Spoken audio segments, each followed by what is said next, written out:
We open this afternoon with a panel on DAOs in the US. It's a pleasure to welcome Anja von Rosenstiel to moderate this panel. Anja is an attorney at law and a mediator whose expertise spans both sides of the Atlantic, from Boston to Germany, particularly in the realms of banking and finance, and notably digital assets and decentralized finance. She serves as counsel at a German law firm and as a faculty member at Boston University's School of Law. Beyond academia, Anja's writings on mediation and blockchain law have enriched the global conversation. And in the spirit of today's theme, she is deeply involved in DAOs, championing transformative governance in decentralization. Given her in-depth knowledge of the subject, I'm convinced that Anja von Rosenstiel will bring essential elements to the debate that will enable us to understand the American DAO landscape even better. Anja, I thank you very much for agreeing to moderate this panel. The floor is yours.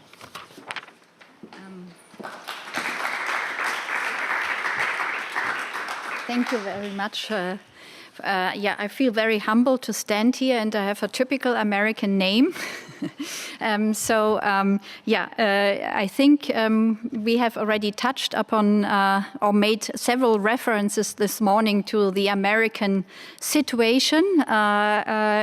Several talks have touched upon it, and I don't know whether it's the elephant in the room, what's happening in the US, but I'm sure that we get fantastic insights today about whether DAOs can still be legally wrapped in the US to avoid or to limit liability, about perhaps legislative changes that are happening right now, and also what happens on the state level. We have heard Koala is a model law which some of the US states have copied, like Utah, or New Hampshire is currently working on an amendment to their corporate law, where I'm at the periphery slightly involved. And many of the questions of this morning from such incredible experts, I'm sure we are going to gain much more insight, so I won't lose time and introduce the speaker. So Florence, she's a professor of University of Lorraine, and she is actually specialized in digital governance and the sovereignty chair. Joshua mentioned sovereignty at the end of his talk, so we have the expert here. Currently, she is a visiting professor at Stanford at the Governance and Emerging Technology Institute, or better called the Cyber Policy Center, is working on many of the issues we have touched upon this morning. And then I have the honor to introduce Jeff Strnad. He's a professor at Stanford and is very well known in the fields, and he is connecting the dots between mathematics, technology, and the law. And he teaches also at the Stanford Law School a very popular course, as I have heard, about crypto, blockchain, and law, and actually has the courage to undertake to teach lawyers a lot of computer science. He told me yesterday night that 70% of the course is in computer science. That's intriguing. And he also teaches on blockchain governance and has a special focus on DAO. So if I could invite the first speaker, actually is Sven. Exactly. So ladies first, and Sven the first speaker. So I actually encountered Sven before I knew him. I read his master thesis on legal forms for DAOs in Switzerland, which is very comprehensive and very knowledgeable. I was very impressed, and then I had a chance to meet you at East Denver this year, where we had lively discussions. And he, like me, is kind of covering the two sides of the Atlantic and has a very comparative view on the situation, and is also an expert on legal wrappers. So welcome, Sven. I'm very happy to ask you on stage. Good luck.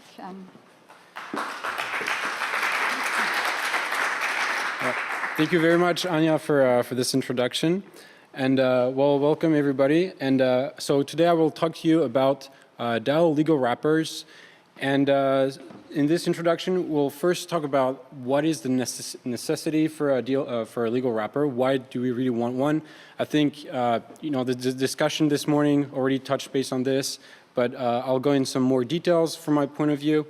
And then we'll talk about legal wrappers, mainly in the US, but I'll also shortly talk about legal wrappers in Switzerland.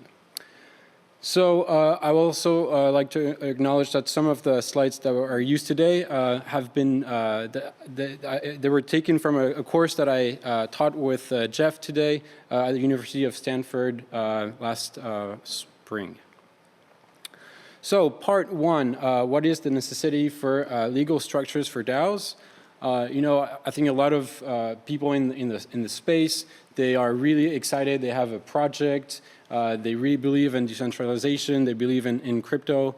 And then they just go forward, and then they create their product. They have a protocol, and then they don't ask themselves necessarily all the questions, because a lot of the devs, as we call them, they're not lawyers. So we're going to touch on some of the legal questions that people should think about. So I would like first to distinguish two categories of DAOs. So first we have the wrapped DAOs, and second we have the unwrapped DAOs. So the wrapped DAOs are, we spoke this morning about wrapped DAOs in Switzerland. So they're DAOs that are in some ways incorporated under the law of jurisdiction, and they usually qualify as companies under the law, and they are linked to that state where the incorporation has been done. And then we have the unwrapped DAOs, which are constituted outside of the law. They have a really uncertain legal qualification, and they tend to be qualify as general partnerships, as we will see in a few minutes. And also, I think one really key aspect is that they're intrinsically international organizations. And so, we must ask the question, why do we have unwrapped DAOs? I think there are a few key elements why that exists. The first point being the unsuitability of legal wrappers. Not all, not all teams that create their DAOs think that the legal wrappers correspond to their needs. Whether you go to the US, whether you're here in Switzerland, managing the laws, trying to incorporate, being compliant, etc., is a big hassle, and some people just don't want to have a legal wrapper. I think also some of the founders, when they start their project, they just don't think about the legal structure. They just, as I said before, they just go forward. They're really excited about their project and then just launch the protocol, and then they don't realize about all the legal consequences of those actions. And also another key point, I think, is ideology. A lot of people in the crypto space like the idea of being self-sovereign, not being dependent on a state, so they don't want to be linked to a particular state. They like the idea of being on the blockchain, to be decentralized, and then they're part of a global community, and so they don't feel like they need to be attached or linked to a particular jurisdiction. So if you do have an unwrapped DAO, then you do have some legal questions you have to ask yourself about. And so if we look at the different areas of the law that can be impacted by not having a wrapped DAO, well, you have all the company law relationships that can be impacted. So because you don't have the relationships between the DAO itself and the members are not defined by any law. And then the relationships between the members themselves are not either defined by the law. So you don't have any liability regime, and you don't have protections, for example, for minority investors, like you can find in other corporate structures. You also have contractual relationships that are not defined with third parties. So, for example, if you contract with a DAO, well, there's the question of whether the contract actually exists, because you cannot contract with nobody. You have to contract with another party, and if the DAO does not exist, doesn't have a legal wrapper, and according to the law doesn't exist, then you cannot contract with the DAO. And then also, if the identification of who is legally binded by the contract, this is also a key question. If as a third party you contract with a DAO, well, you don't really know who's behind the DAO. There's a lot of privacy involved with the blockchain, so this will be a key question. And as a DAO member, you think maybe the DAO contracts with a third party, and you think, well, the DAO is contracting, but actually you as an individual member of the DAO are legally binded in some cases by the obligations of the DAO. So this brings a lot of uncertainty. And then you also have what I call public law relationships. So for example, for the difficulty for states to enforce regulatory compliance, so KYC, AML regulations, it is really complicated for states. And then if you don't have a legal wrapper, then you could, any state could come after you and say, well, actually you should comply with our legal regime. I think, the United States is pretty aggressive in that sense. And then also, everything tax liability. It's going to be really hard as a DAO member to know whether or not you should pay taxes, where you should pay the taxes, if the DAO has revenues, should you pay value-added taxes or not, etc. So there's a lot of different questions. And to showcase, the gravity of of those questions, I'm not going to go too deep into that case, but it's the Uki DAO case or BZX DAO case. I'm sure a lot of people in this room have already heard about this case.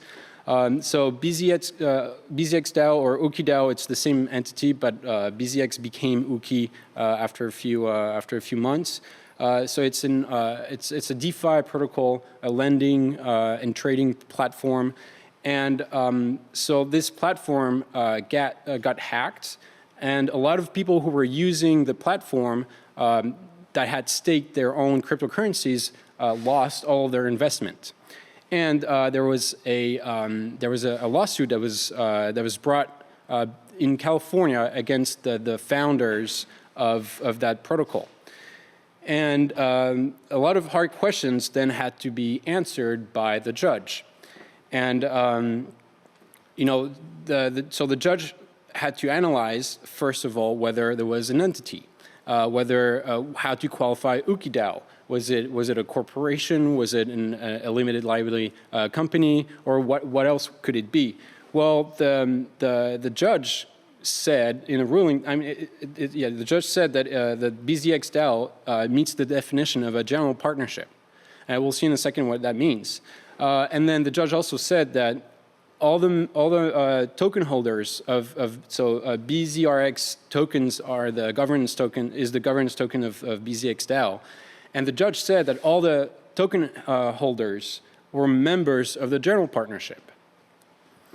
And then the third thing that the judge said was that as members of the general partnership, all the token holders are jointly and severally liable for all the debt and obligations of the DAO. So that brings the question, well, what kind of liability do I have as a token holder? Well, you have unlimited liability on your personal assets.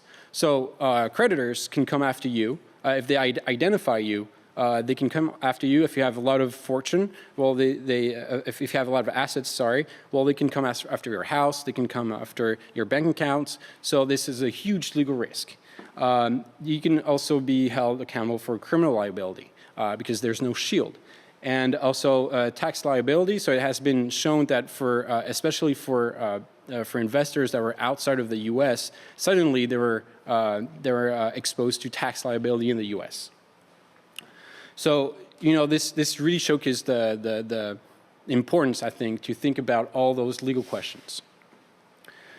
So what about Switzerland? What if UKIDAO would have happened here in Switzerland? Because the case was brought in California because the founders of UKIDAO were residents of California, and a lot of the companies that had developed the protocol were based in California too.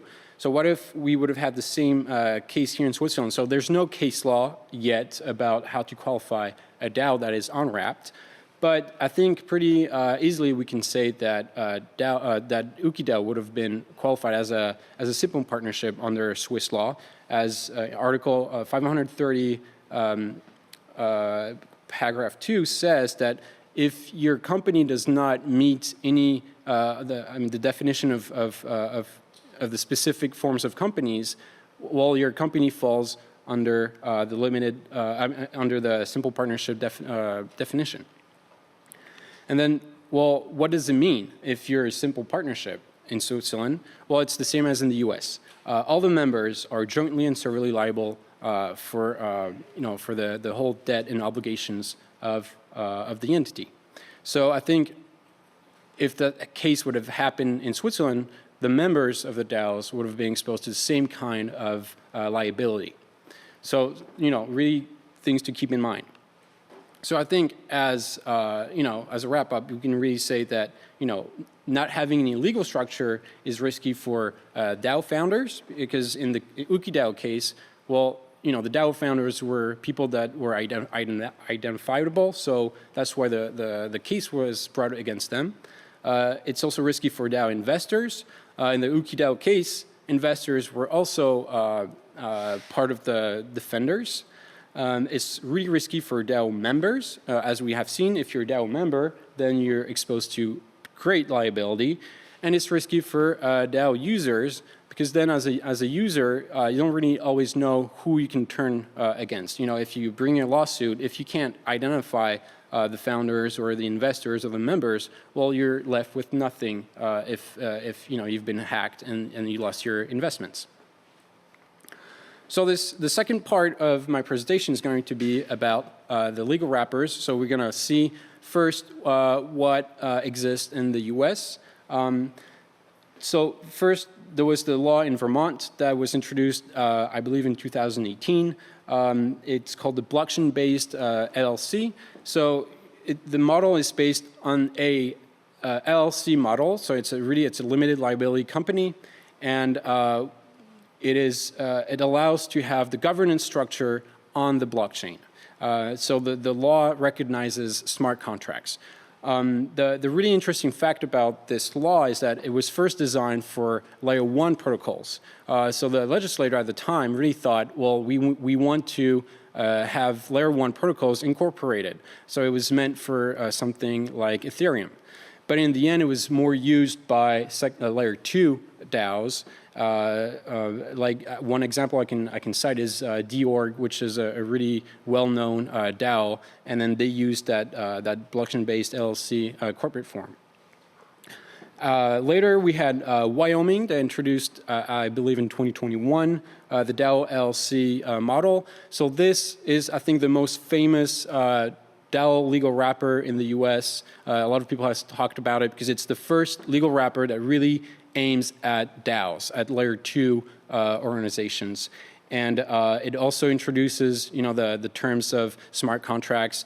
And it's also based on an LLC. And one key aspect is that it requires the members to publish the smart contract address. So it's a huge burden for some developers, because they have to come up with the smart contract. They have to publish the smart contract address. So they have to have all of the technology figured out when they want to fund their entity. And then later on in 2022, we've had the Tennessee model, the Tennessee law. It is heavily based on Wyoming. It's almost a perfect copy. There are a few changes, but nothing really out of ordinary. And so, yeah, the same question, the same remarks that I had for Wyoming stand for Tennessee. And then this year, in 2023, Utah also introduced a new law. So it's called the Limited Liability DAO. And so, as I said, it was passed this year, and it's still not it's still not in force. It's going to be enforced at the beginning of next year, and there's still some little tweaks that are being brought to the law. And the really interesting aspect of this particular law is that it's based on the Koala model law for DAOs that I'll speak a little bit more in a few minutes about.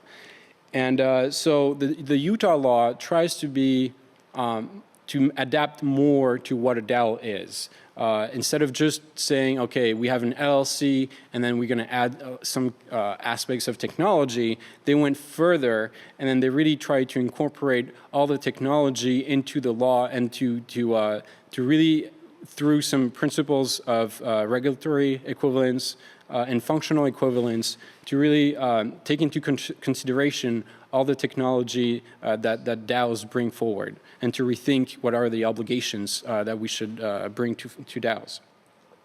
And from Utah, then there are also other efforts in Florida, in Texas, and New Hampshire.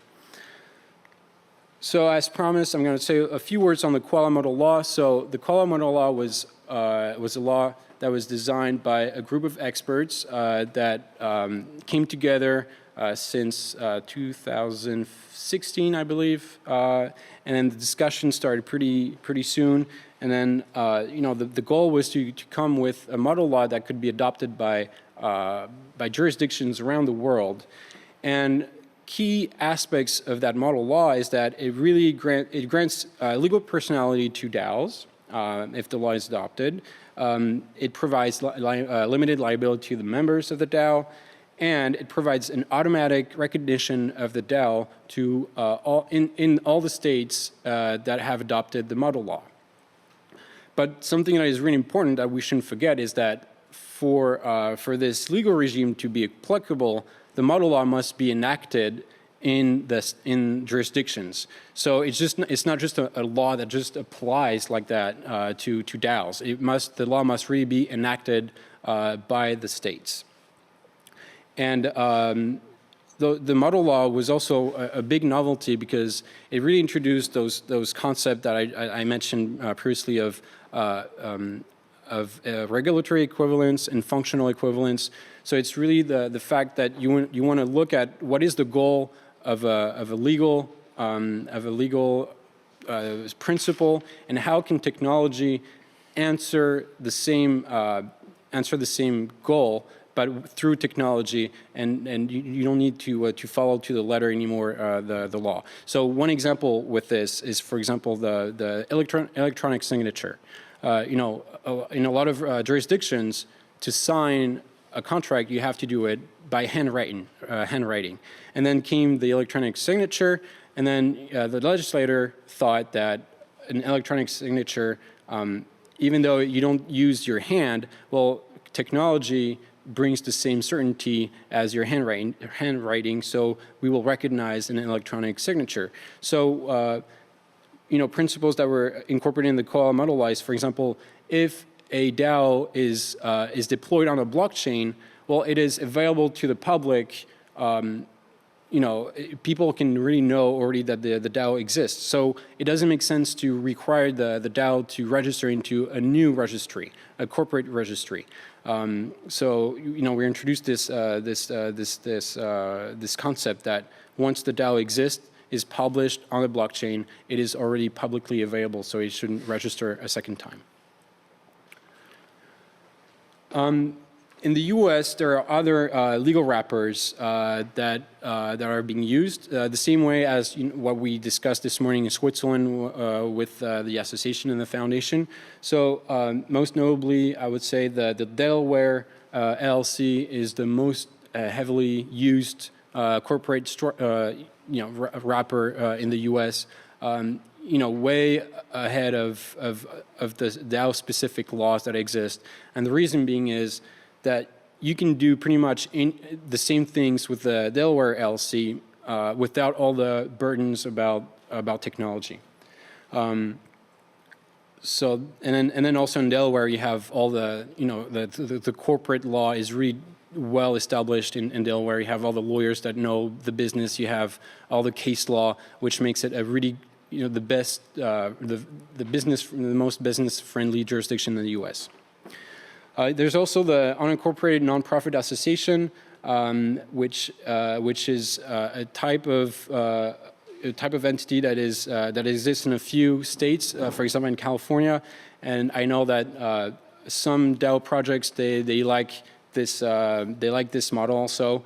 And then there's also the Colorado Limited Cooperative Association, the LCA. So this is specific to Colorado, and a lot of DAO projects really like this setup also. And I think the reason is that it resembles a lot the Swiss association, because the Limited Cooperative Association is a blend between an LLC and an association, which is really really similar to what we have in Switzerland. Well, my time is up, and I'm almost done. Coming back to the Swiss Association Foundation, I just have a few general questions I want to share with everybody. So those being, what is the legal relationship between the association or the foundation and the DAO? So even though you have a wrapper, in the end, you still have the DAO as an entity. And then, what is the association or foundation's liability if the DAO acts in a bad manner, and what is the DAO's recourse if the entity does not execute its decision? So as a DAO member, how can you go after the entity, the association, if the association does not execute the decisions properly? Well, I will end on this note. Thank you very much. Thank you.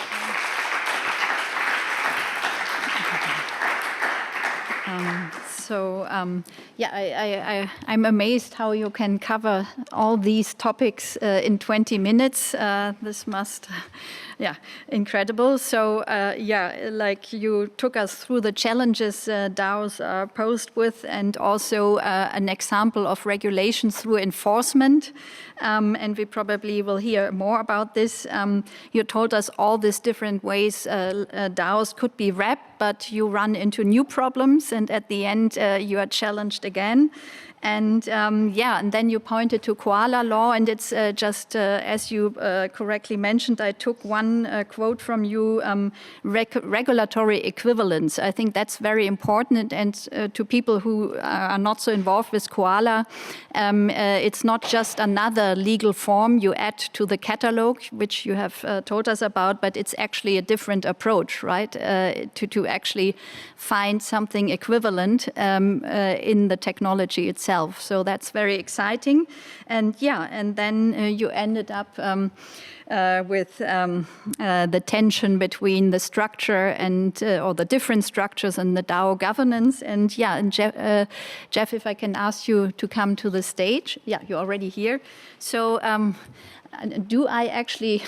I able to vote in the US if I'm a member of a DAO?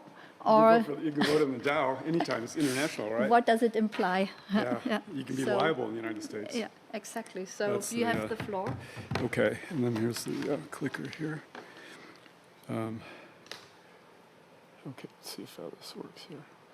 Is this going to advance? This goes back. Okay, so let me start my timer here. Okay, so I'm going to talk about two things that at first are going to appear separate. And I talked to the conference organizers, and they thought I should talk about both. The first thing is I'm going to talk about regulation in the United States, and this is going to play into a panel tomorrow on the prospects for DAOs with respect to regulation. And the second thing, I'm going to talk about a specific new idea of DAO governance, and it has interesting regulatory implications, and the regulatory implications of it are actually generalizable. So I'm going to do those two topics, and they're linked together that way. So one thing about the US is it's not stable and intelligent like Switzerland with respect to regulation.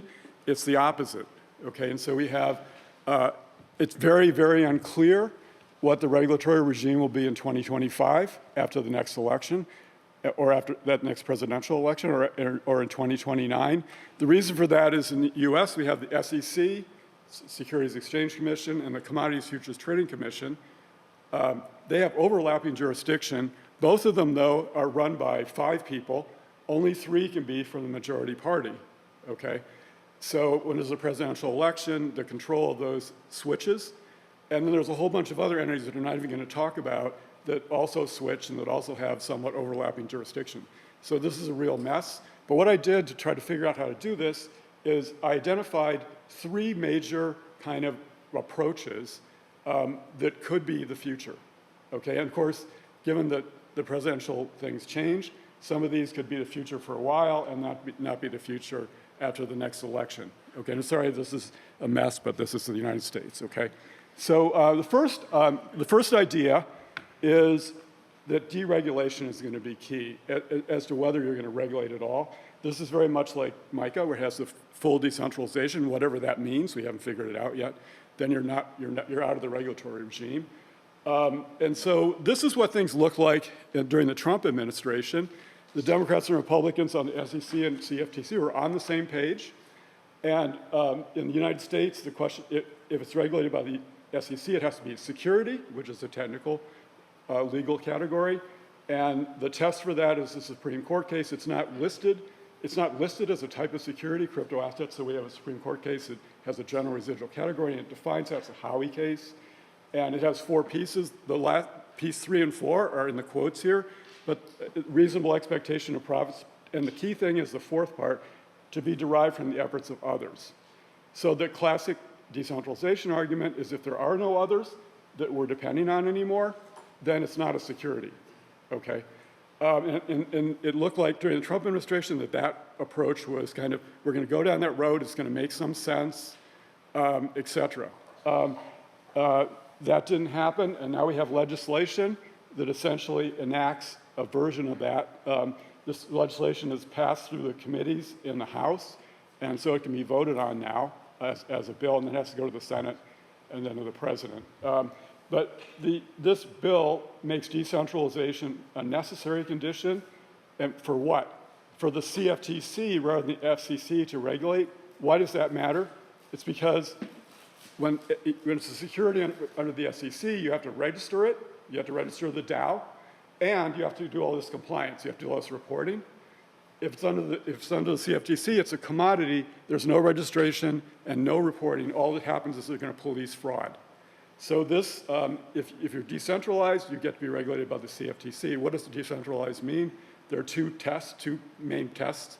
One is no token holder can control 20% or more, and then a more soft test, more general test, no token holder can actual control. Okay, so that's what that looks like. Now we're going to have the scary part. And I knew that Sven was going before me, so I described this part as joint and several responsibility. And we'll see what joint and several should be scary, you know, joint. And this came out really strongly in the SEC's view of regulating exchanges. So separately from regulating things that are securities, the SEC regulates exchanges that trade securities, and then confusingly, the CFTC regulates exchanges that trade options on things and futures and things like that, possibly on the same things that are securities, okay? But the exchanges, we had a new rule proposed which broadens the definition of an exchange in a way that's bad for DAOs. It's a threat. And we had a series of comments. And the first set of comments, all the people in the crypto community said, who's going to be liable, who's going to be responsible, are coders going to be they had all these questions. So then the SEC made its position clear and reopened the comment period. So what you're seeing is what the SEC's position is before a second set of comments. But the second set of comments are likely to be unimportant because of the position the SEC is going to take. So first of all, the exchange is going to be defined as, oh, I'm sorry. This is trouble with professors, right? I'm walking around. I like to walk around. The exchange is going to be defined as a group of persons. Okay, so that's very vague in general, who are basically setting up the trading.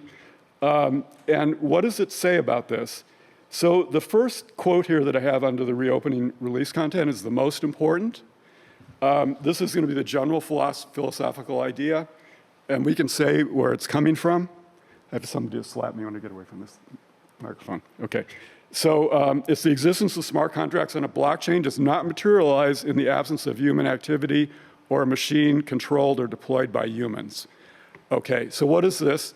What is this inspired by? It's inspired by AI stuff. And basically DAOs are a simple form of AI. And the idea is somebody human was responsible for this. So somebody creates Frankenstein. Frankenstein gets loose. We're going to go after the creator amongst other people. Okay, so that's kind of the idea. And then what is it? Well, first of all, what about DAOs? Well, DAOs are solidly in the sights of this. Significant holders of governance or other tokens could be considered part of the group of persons, okay? Then they're gonna have all of the regulatory responsibilities and liability, okay? The token holders, straight up. It's gonna get worse though here. Okay, so we have some more comments. First of all, that group of persons must set up a compliance with the regulations, okay, must. It's basically, a way you can think of this is comply or die is a kind of a phrase you could use. The group can include, The group can include interface providers, code developers, the DAO itself, validators, miners, issuers. Okay, and then there's a question of, you go on GitHub and write some code for the heck of it, just a hobby. Some DAO person takes your code and uses it. Can you have these regulatory responsibility and liability?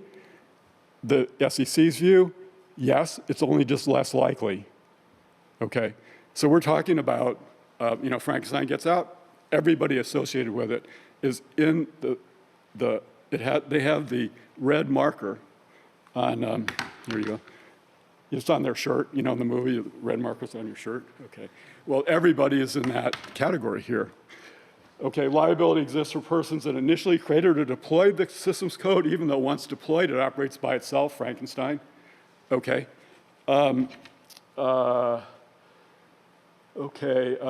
Complying could hurt innovation. It can mean you can't really be decentralized. Too bad. Okay. This direct statements here. Highest possible compliance cost is when it's a DAO. Okay, they say that the SEC speculates that's going to be the highest possible compliance cost. Token holders in that case are responsibility for ensuring compliance. They have to create and organize or delegate persons to make this into a formal exchange. The SEC, there's two types of formal exchanges. The SEC's current view under the Democratic commissioners who are running it is you have to be one of those, period. We're not going to cut any slack, any change in the rules, okay? And those are hard. A national exchange like the New York Stock Exchange is a very complicated mechanism. They're supervising broker-dealers. The alternate trading system is the ATS, is simpler, but it has to be a broker-dealer, and there's all these reporting requirements, and you have to have a compliance manual, all these plans. Okay, so this would be the end, basically, of something like Uniswap, okay, as an exchange, probably, okay. All right, so that's unhappy. The politics of people that are in crypto stuff is mixed, probably more Democrats, but most crypto people are Republicans with respect to regulation at this point, I would say. Okay, you can't really split it up that way. Okay, what's the third approach? This is the approach that the Republicans, the minority Republicans on the SEC and the CFTC advocate, and it's kind of regulatory gradualism or regulatory sandbox, people have already mentioned that. The idea is we're going to allow decentralized exchanges to operate, for example, and then we're going to gradually figure out how to regulate them after we see how they operate. What kind of problems they have? Maybe they don't have any problems. Maybe maybe some of the structure fixes the kinds of problems that would be regulatory. Maybe Josh is going to come in and have an API and other things. Okay, let's see how that works. And they cited the fact in the 1990s, the SEC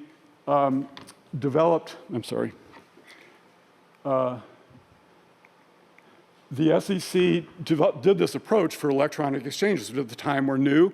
They couldn't be national exchanges, it would kill them. And that's where ATS, the alternative trading system, came from. They spent several years, they let them run, and they saw how it played out. And the general regulatory sandbox idea will code is going to be law for a certain domain. We're going to let people experiment before we decide how to regulate them. Okay, so where are we? 2025 election. If a Republican wins the presidency, it's possible we have this approach. Okay, if somebody, or maybe we have a new Democratic president other than Biden, or maybe Biden changes his mind, or there's all these possibilities. But it's likely we have to worry about being in the second regime at this point. So the efforts to help to make things able to comply are very important. Okay, so now I'm going to go and talk about the idea. Okay, and this is very different kind of governance. This is going to apply to economic DAOs, which I'm defining as publicly traded governance tokens, where the value of the tokens reflects the value of the project. And this is going to go way beyond commercial DAOs. You can make an argument that it applies to most of them because you're doing a nonprofit or something like that, or even a participatory DAO where people are in it because of the way they can participate. What about the tokens? Well, they're going to be more valuable, possibly, in case people are going to have higher token demand. Okay, so that's the domain that we're talking about, which is large. All right, and then here are the problems that we've already discussed today. Explicit control, a party can purchase a lot of the tokens and get control. So we might wonder why we ever would have a tokenized DAO. A tokenless DAO might be more intelligent for a lot of these applications because somebody can always buy a majority of the tokens.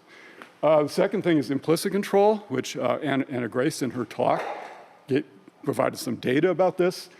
The reality is, for DAOs, it's a really staggering reality, is that most token holders are totally passive. They don't vote.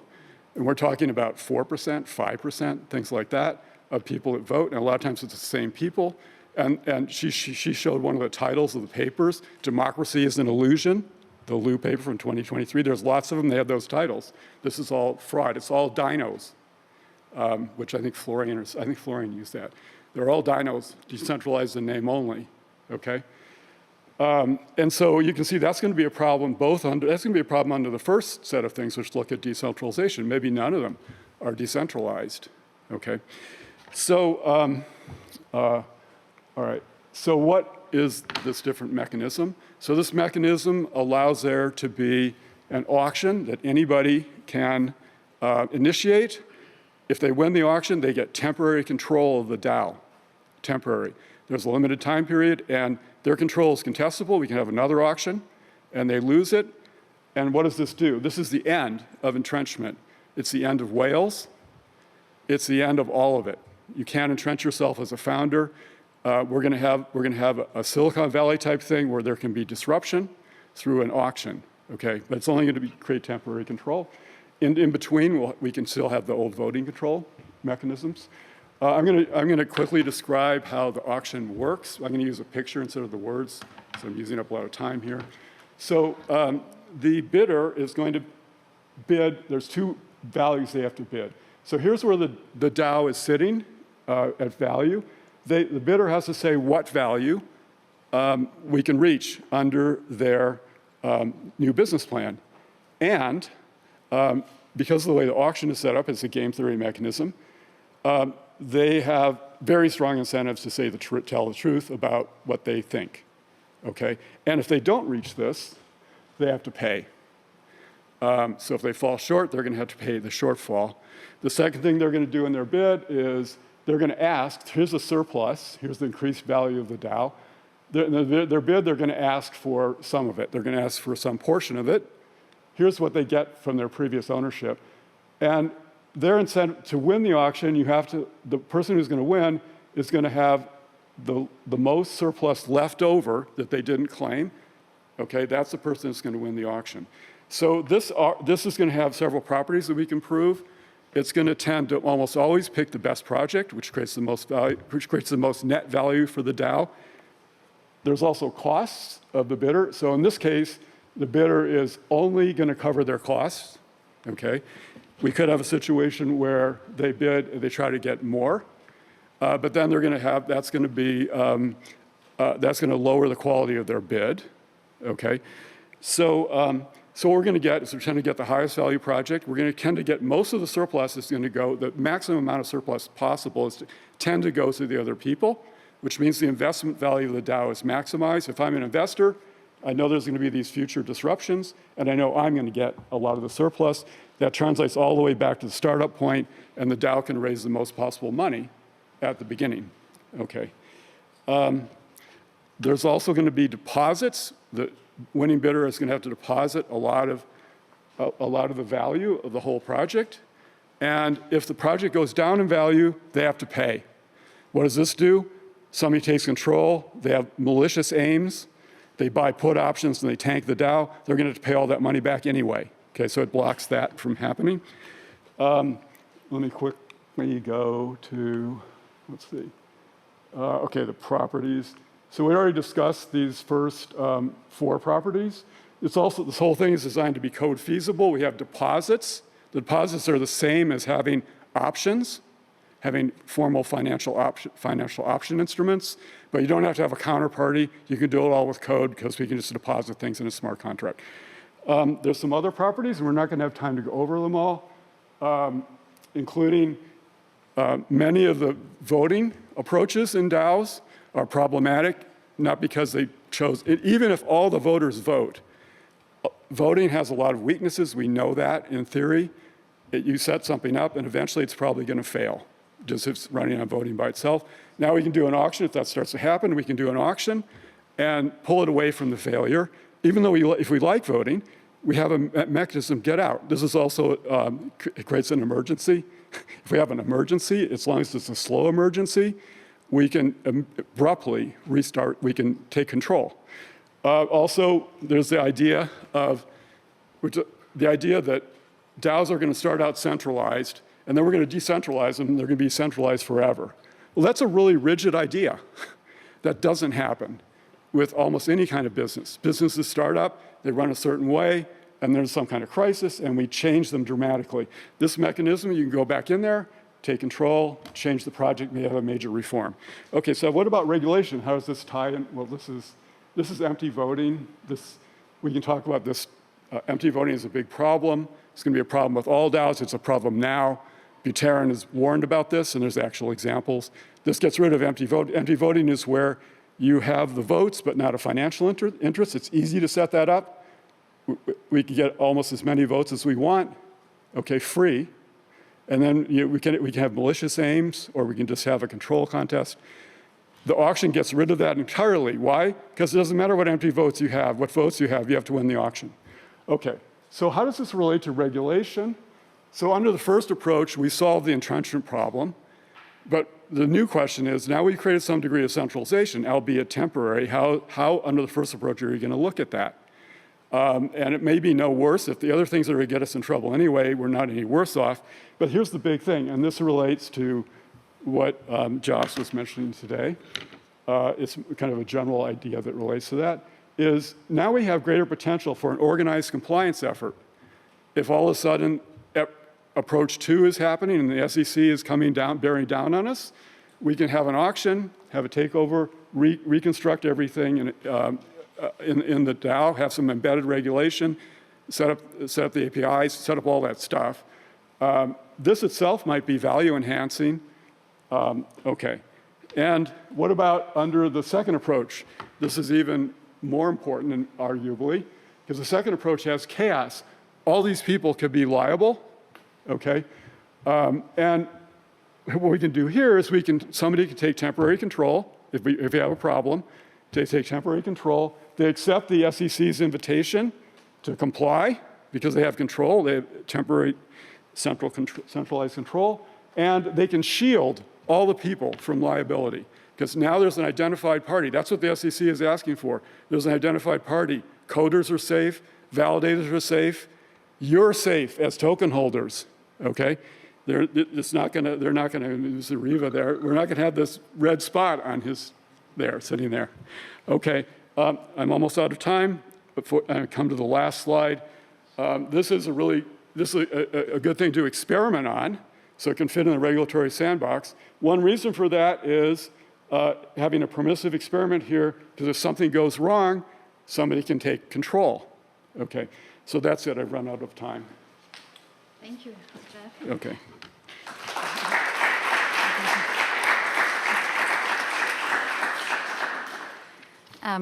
Wow, in 20 minutes to cover all of this, incredible to lead us further into the alphabet soup of American regulation, throwing in more regulatory agencies they are, taking us into this difficult question that we are facing over there through regulation, through enforcement, who is in control, who is the responsible person, then moving on to rule setting by the SEC, the communication protocol, the new definition of exchanges, where actually this is very relevant for the Swiss community here too, because I just point to the Bitrex enforcement action by the SEC, where a wide net was thrown, the nexus to a Liechtenstein incorporated company.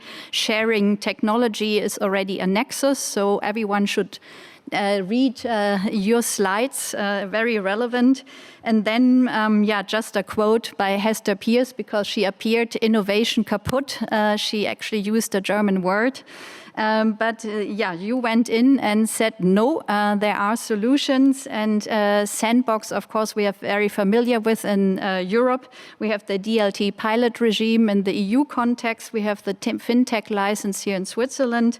So, and we could actually have another conference on your solution next year, the auction, which I think is a very interesting model. Thank you very much. But now we go back. Florence, if I could ask you to the stage to the problem focus, the liability question. The floor is yours. Thank you very much.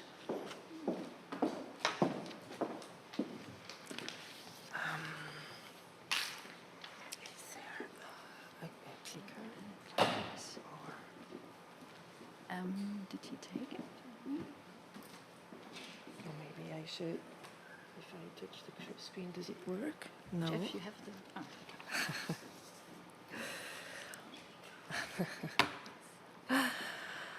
Okay, thank you very much. I would like to start by thanking Florence and Sven for inviting me in this conference. It's a pleasure for me to be back in Europe and to be back here in Neuchâtel. I was here like, I think 3 months ago.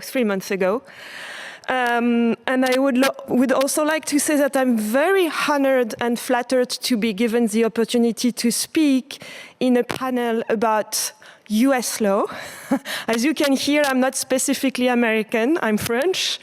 And I could probably say a lot of things about French law, but not specifically on the DAO question. So, even though you can see that in the title I included comparative perspective, I think I will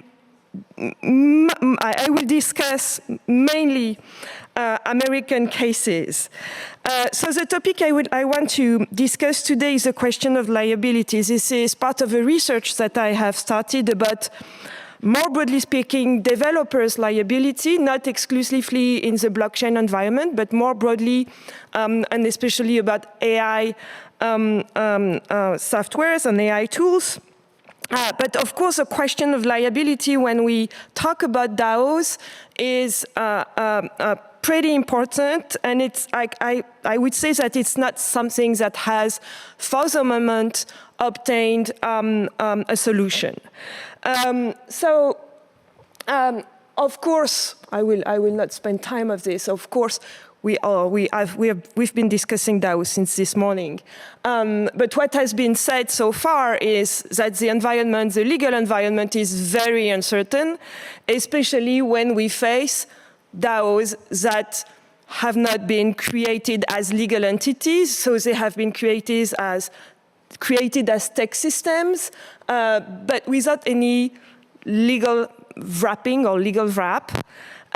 Which really raises a question about the kind of laws that can be applied, the kind of rules that can be applied, and the liability of the various actors, the various members of the DAO.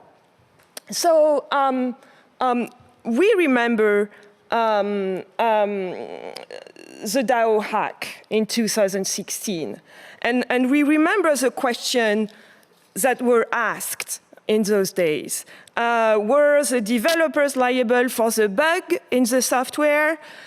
Since no legal person or organization was behind the DAO, was it a silent partnership?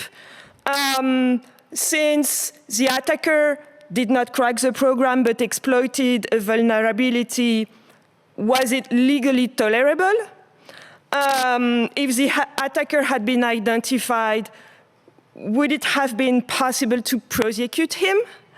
And last, since all the members of the DAO had agreed that the computer program was legally binding, did it mean that they had accepted the vulnerability in the code and the risk that their tokens might be stolen? And so we remember that a solution, a technical fix was provided with the hard fork. But I don't think those legal questions were answered. And so they are still being asked. And the question of liability, among those questions, is probably today the most uncertain. So, of course, we could say, well, in such a case, developers should be liable. And this is something that has been suggested by some authors. And if we look today at the positive rules, the positive laws, it's not impossible. And of course, Jeff might have a few arguments to give. As far as I understand, under US law, it wouldn't be impossible for developers to be sued for negligence if there is a vulnerability in the code. If we look at EU law, we should highlight the fact that today there is a discussion about whether a software, a computer code can be considered as a product under the EU product liability directive. But we also know that even if there is a discussion about this, there is a proposal that is that has been published by the EU Commission 1 year ago that specifically states that a software, a computer program, is a product. And if this product doesn't provide the safety which the public is entitled to expect, then it is defective, and the person that produced that software, that product, is liable. So it is not impossible. Still, in the case of blockchain systems, in the case of DAOs, it could be discussed. Why? Well, because when you take the responsibility, when you make the decision to buy tokens, to be a member of such an organization, you know that you're taking a risk. There is another question that should be asked, which is the questions of the possible liability of miners or validators, because you have the core developers that write the code, but at the same time, you have people that make the system work and that use the code. So if something happens, could we say that these people could be liable? And last, there is a question of the possible liability of token holders. This is something that already has been mentioned. Could it be considered that those token holders are part of a general partnership, a silent partnership, something that we would call in French une société créée de fait? But all this is very uncertain. What I could say, and you have probably heard about the Tornado Cash litigation in the US, you probably know that GitHub, right after the Tornado decision, decided to take down the code repository and to suspend Tornado developers' accounts. So in a way, I could say, well, it's possibly a way to show that those developers, in a way, are liable, even if it's not a legal liability at this stage. What I would like to insist on is the fact that we already have a few cases addressing these issues of liability. very recent cases. The first case that I want to discuss is this British case, Tulip Trading v. Van der Laan, which involves this company, Tulip Trading, whose CEO is Craig Wright. And in that case, Tulip, so this company Tulip, claimed that access to its Bitcoin wallet was lost following a hack on the computer of its CEO. So following this hack, the private keys had been lost, and it was impossible to get back control over the Bitcoins. So Tulip decided to bring a claim against the developers, saying that those developers owed a fiduciary duty which required them to assist Tulip in regaining control of its Bitcoin wallet. And if it wasn't possible, then Tulip said, well, we should receive equitable compensation for the loss of the Bitcoins that we own. And of course, the developers did not agree. They said, well, we do not owe any fiduciary duty to Bitcoin owners. And what is interesting is that you had a disagreement between the High Court and the Court of Appeal, because the High Court dismissed Tulip's claims and said there is no serious issue to be tried here, because there is no realistic prospect of establishing that there was a breach of a fiduciary duty owed by the developers. This was not the position of the Court of Appeal that said, well, we could envisage the possibility of a fiduciary duty owed by the developers to the Bitcoin owners. So, of course, it's just a preliminary decision here. But it's very interesting to see that for the Court of Appeal, the claim shouldn't be dismissed as such, and that it could be possible to consider that developers owe a duty, a fiduciary duty to Bitcoin owners that could go to the duty to introduce code to fix bugs and to possibly compensate the loss of a private key. So if it goes that far, it's going to be very complicated, and it will be a very costly and very difficult task for developers. But I wanted to mention this case because I think it's the first time that this question is clearly asked in a case, in a litigation. Of course, there are other cases that have been decided in the US. This was mentioned by Sven, and I will not spend too much time on this. You have two decisions that are related to UKIT DAO. This one is the first one chronologically. And in this case, in this first litigation that involved the CFTC, it was decided that the DAO was an unincorporated association. What I find interesting in this case is that the organizations that decided to support UKIT DAO against the FTC said, in this case, it's not an entity, it's a technology. And this argument was rejected.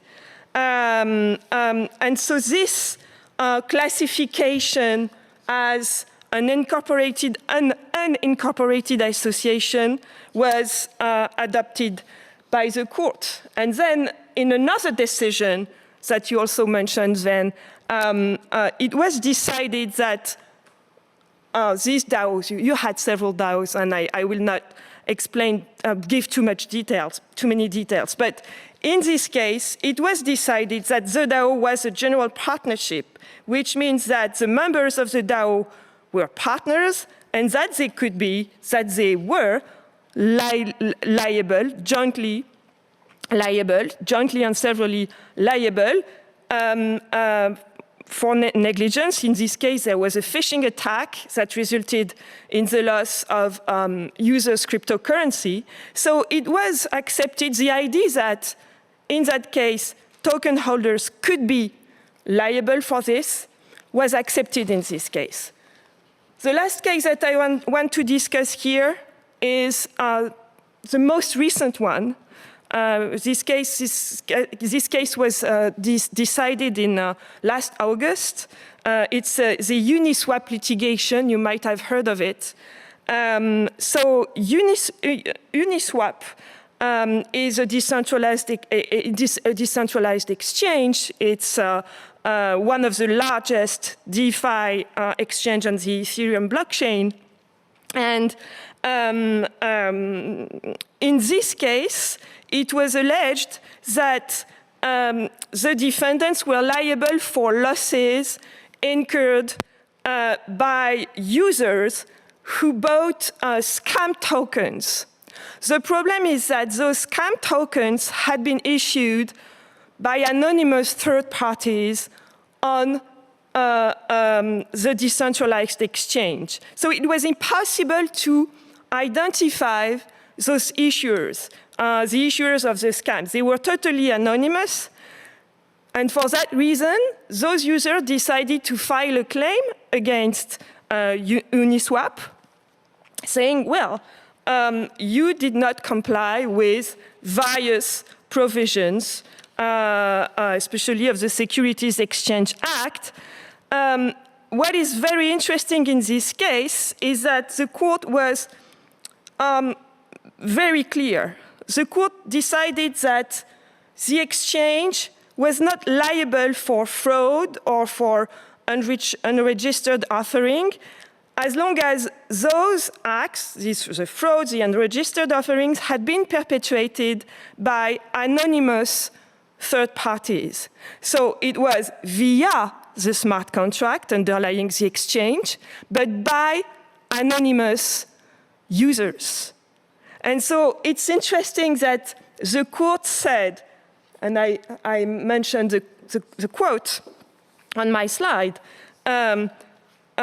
it defies logic that a drafter of computer code underlying a software platform could be liable for a third party's misuse of that platform. So if we look at those cases, we can see that we have here various solutions that were given in different situations, of course. So we could say, well, in certain cases, it was said that the core developers had the solution and that they owe a duty to users. In other cases, the question is just to determine which kind of legal entity a DAO is. In cases where the creators of the DAO haven't opted for a given legal entity.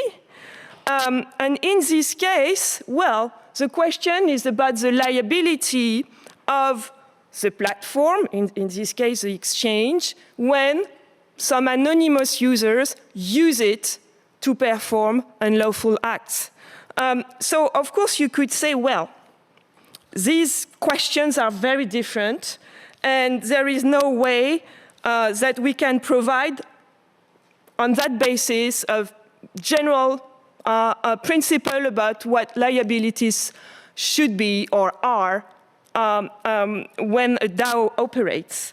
What I think is that those cases are clearly giving us a few elements about how we can look at those questions, at this question of liability, because you have various actors in blockchain environments, developers, and we can see that it's easier and easier to say or to allege that developers have a kind of liability, have a kind of accountability.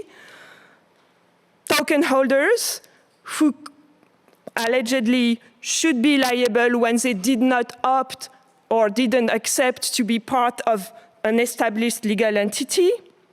And then there is still the question of miners and validators that has not been addressed for the moment, but that should be addressed someday, probably. So of course we I've already mentioned the current trend of adopting new statutes and new legislation. So they have been presented by Sven previously. The idea is to create legal entities that protect token holders, that protect the members, and that are adapted to the specificities of blockchain platforms.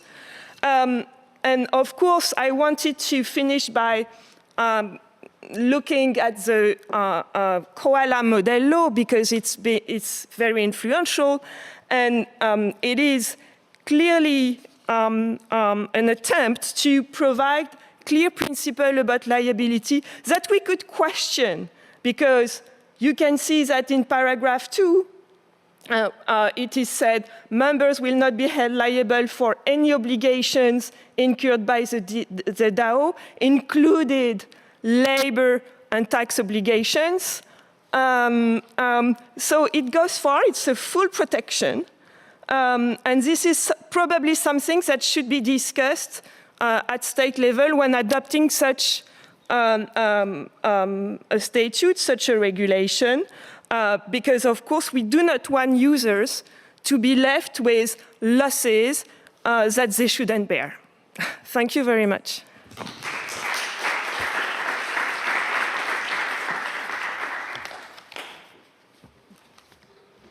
So, thank you, Florence, for wrestling with the question whether you can,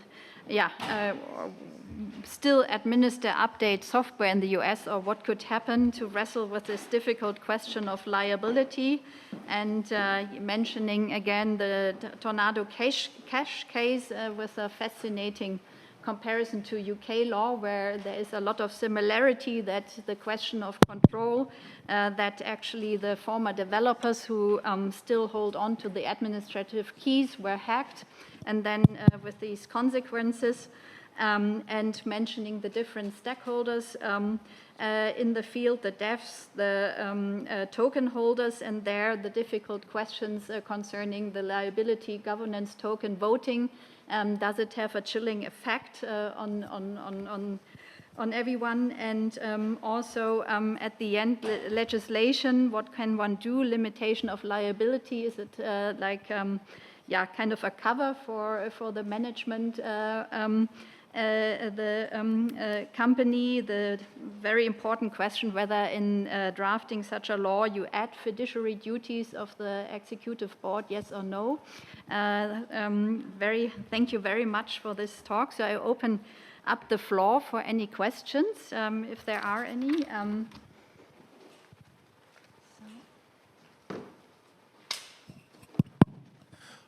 This is just a quick question for Jeff. So in your in that auction mechanism, so like in practice, I have a hard time imagining Uniswap is going to say, oh, we're going to like turn over entire control of the treasury and all things to a group, right?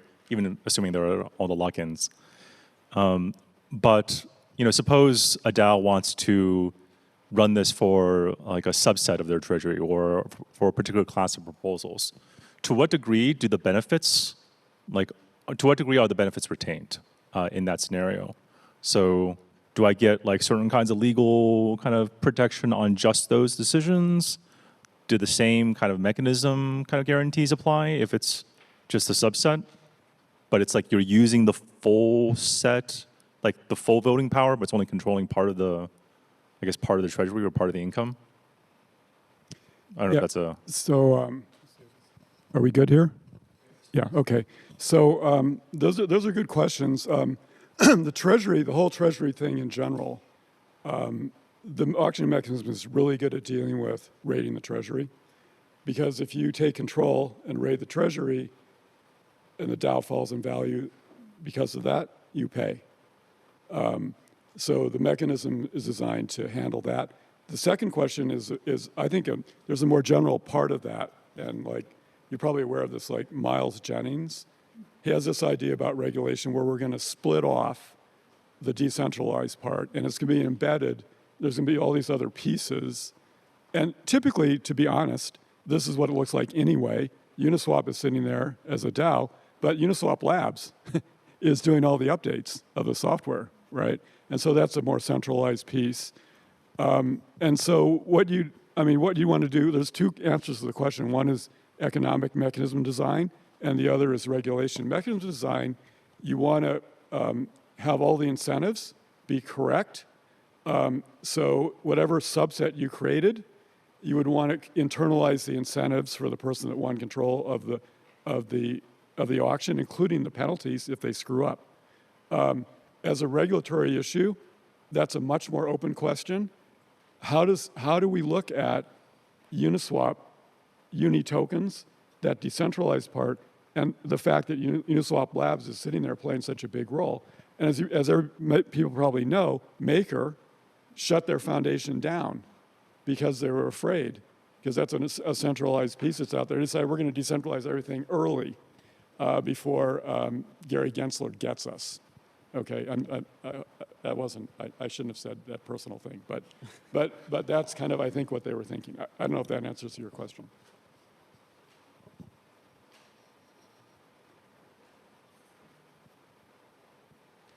I have a question regarding the overlap or not of the financial regulatory regimes and the telecommunications regulatory regimes. It seems the industry is like heavily skewed, obviously, on the financialized side. But in terms of telecommunications, you do have these principles around intermediary liability protection.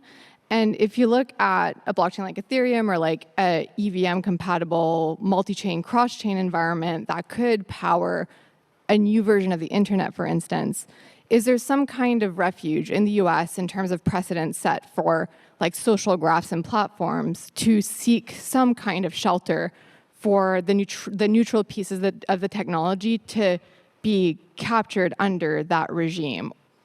There's a short answer, no. Follow up? Yes. Is it because of the inherent economic mechanisms within the blockchains themselves? Like, where does that line start and stop?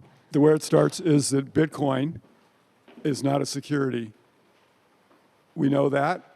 And so when you're teaching a law class, the law students, we go through the technology of Bitcoin, including the coder, the people who are still doing coding, and we say this is the one thing that we know is not decentralized and it's not going to be regulated.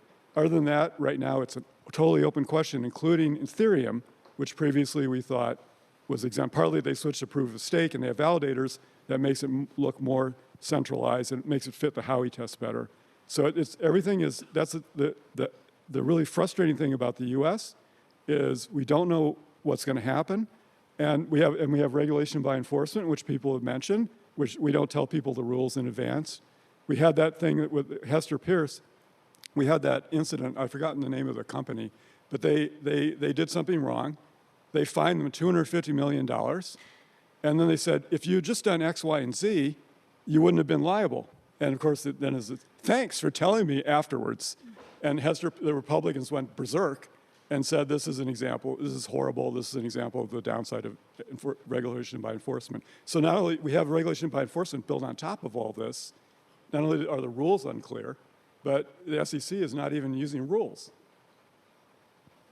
And I mean, if I can jump on this, this is also why Switzerland is a really interesting jurisdiction for DAOs, because the FINMA is much more approachable as a regulator, and you can have private rulings by the FINMA. You can have your case much more defined, and you know what waters you're in. And I think, yeah, this is one of the big strengths of our jurisdiction. We're moving there if you'll take us. We're moving here if you'll take us. Please help us. Jeff is not going back.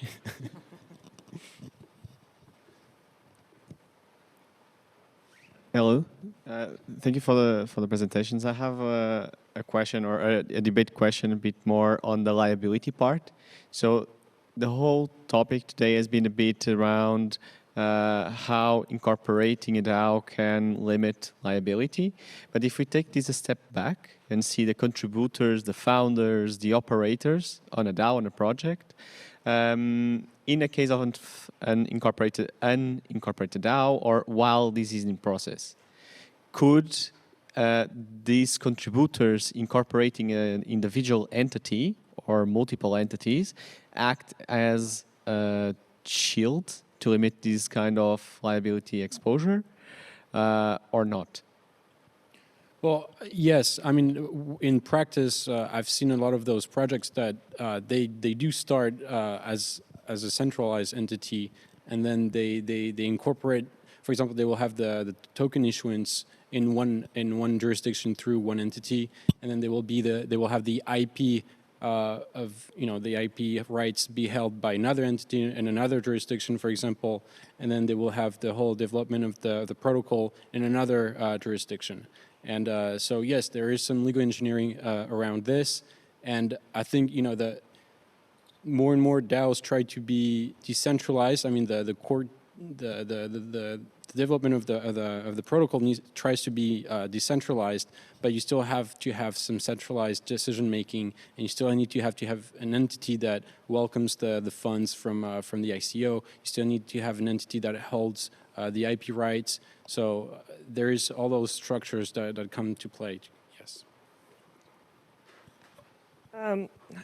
No, but what I could add on another note is that when you study business law and the law of corporations, especially what I know, the French law of corporations, you can see that historically speaking, the whole point has always been to determine which liability will be imposed on the creators, on the people that run the company, and under which conditions those people could be exempted from liability. And it's always a very complicated question to address. And so this is what I would like to highlight even when we look at the Koala model law, because of course we need to have guarantees when we protect people, and when we say, well, you're exempted from liability, we need to have certain guarantees. And in the case of a technology that is so sophisticated, it's not just the idea that you need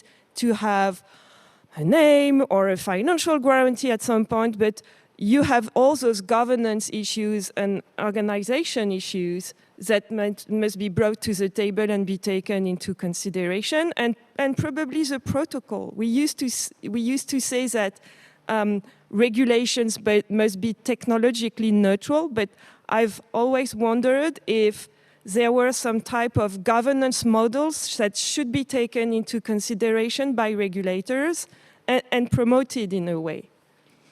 But it's a question. I realize I forgot my Darth Vader costume, which I'd like to put on right now. Because if we go back to the SEC's approach, first of all, a lot of the people are not members of any company. Okay, like certainly the person on GitHub that wrote the code. They're not miners, validators, etc. Second of all, there's the possibility of going after the individuals, even if they are in the protected entity under the regulatory, fines and compliance and maybe even jail.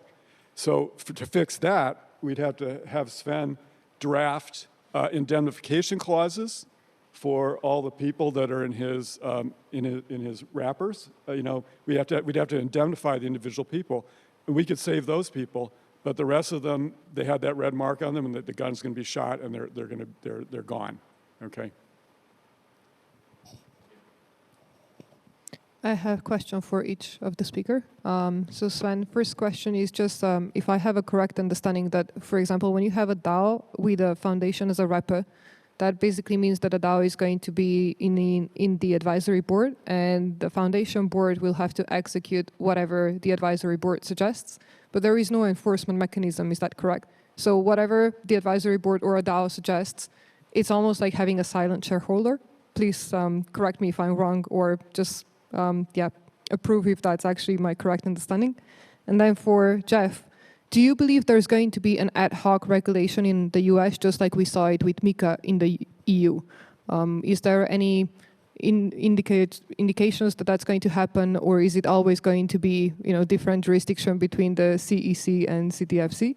And then for Ms. Florence, we hear a lot about the developers' responsibility and liability, and especially in the last couple of years, there's been the Product Liability Directive, there's been a Data Act in Europe, and all of them are going pointing fingers towards developers. So I'm wondering if you have any personal opinion with regard to any type of mechanisms that we might have to protect developers from being liable, just for submitting the code and deploying it, so that we prevent them deploying it anonymously, which is really an extreme solution. It was difficult to understand you, the first question especially. So the third question was, is there an equivalent regime in Europe, because Florence mentioned the product liability directive, is this correct? And So to apply. The third question is if Florence is having any personal opinion on what are the rest of the mechanisms that we can have for safeguarding developers from the liability. Okay. And the first question, I think Sven understood it. Yeah. Did you understand it? Did you hear it? Not completely. I'm sorry. It was a little bit hard to hear you. I can repeat it. So is it correct to assume that there is these, with the foundations, that you have DAO as the advisory board, and that there is no effective mechanisms to actually implement that with the foundation council? It's like a silent shareholder, basically. Yes. So yeah, regarding your first answer, this is one of the questions I put up a little quickly on one of my on the last slide I had. In the end, we do this legal engineering. We create a legal wrapper around the DAO, and then we have this legal entity that is created to act in the real world, outside of the Web3. But we don't solve the DAO itself, because you still have a DAO that interacts with the legal entity. And it is an essential question. What as a DAO member, what is your recourse against the legal entity, whether it's a foundation or an association or another one? Especially I think if you want to keep your privacy, because a lot of people who are in the Web3 space and are part of a DAO, why do they want to be part of DAOs? Is for privacy. And if you want to keep your privacy, there's no way for you to go after the legal entity to actually implement a decision if they're supposed to do it. And then you were talking about, if I heard right, about a class action mechanism. Well, the problem is, again, you need to say who you are as a litigator, and you can't. Yeah, the problem is you don't. The DAO itself does not have the legal tools to be a party to the proceedings. So there's you will have as an individual, you will have to be you have to go in front of a court yourself. Perhaps it's interesting to quickly mention how in the OK case the DAO was served. Oh yes.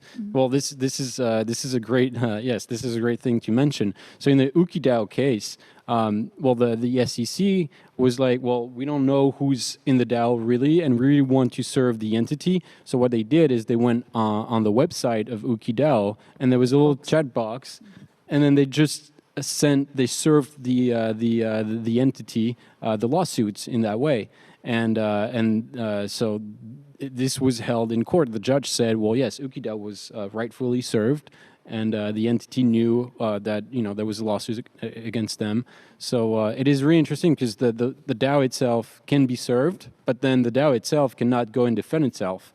And in the UkiDAO case, that was a big problem, because in the SEC part of the case, there was no defendants. So the SEC had really, how do you say this? It could really do whatever they wanted to. They had the judge almost in their pocket because there was no defendant. My hearing also was not up to par, but I thought what you were asking is the integration between the U.S. and EU or Europe. Was that what you? So the similarity, if there's going to be something similar in U.S., like an ad hoc regulation. About the legislation right now. Yeah. Yeah. Okay. Good. So there's two. There is legislation, and the way the politics plays out is the new control over the SEC frightens everybody, and so in the House, mostly Republicans, but there's bipartisan support for this bill, the McHenry-Thompson bill, it basically codifies sort of one vision, kind of a central vision of what would have happened if we had just gone down the old path of Howey. And then there's also a bill in the Senate. There's also a bill in the Senate, which is broadly, it's different, but it's the same idea. And both of them are going to shift, most of the regulatory control to the CFTC. The one in the House allows the SEC to regulate until you're decentralized, and then it shifts to the CFTC. And it contains a very interesting mechanism that you can actually apply to become decentralized and get a certification that you are decentralized. Yeah, right? so the SEC, everybody's angry at the SEC. So the procedure in the McHenry-Thompson bill is anybody can claim that this DAO is decentralized. The SEC has 30 days to reply, and the bill says they have to have substantial evidence, or too bad.